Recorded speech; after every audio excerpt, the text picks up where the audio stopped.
Hey guys, what's up? Lexi here, passing through with a quick question and a quick word. I want to ask you, what is it that you have in your house? What is it that you have in your house? What is inside of you that you can use to better your life? What is it that is inside of you that you can use to build the kingdom in whatever way? What do you have? What has God given to you? Right? In 2 Kings chapter 4, we know this popular story of Elijah and the widow. This woman was in debt. She had nothing. And she went to the prophet saying, help me. What can I do? Right? How can I get something to pay off my debts? Otherwise, they're going to take my sons. This is 2 Kings chapter 4, guys. Right? And what Elisha says to her is something that we can learn from. He said, "What shall I do for you?" In verse 2. Tell me, what do you have in the house? A lot of times we come to God and we tell him what we want. We tell him how we want it and how much of it we want. And sometimes God's response to us is, what do you have that I can work from? What do you have that I can work from?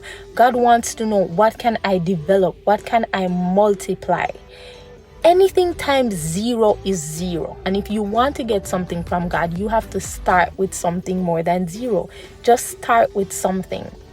God has given us many gifts. He's given us many talents.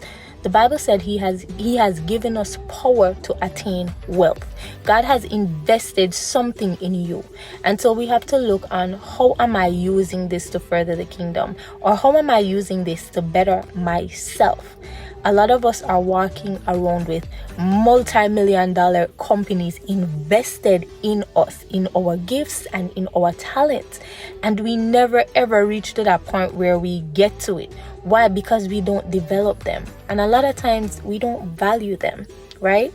Today, I'm asking you to think about it. What do I have in my house? Not your literal house, yourself. What are the things that I'm great on? How can I multiply these things? How can I use these things to further myself, in life and in the kingdom? Don't look down on your gifts and your talents is basically what I'm saying. Don't look down on the things that God has given you, and never, ever, ever despise humble beginnings.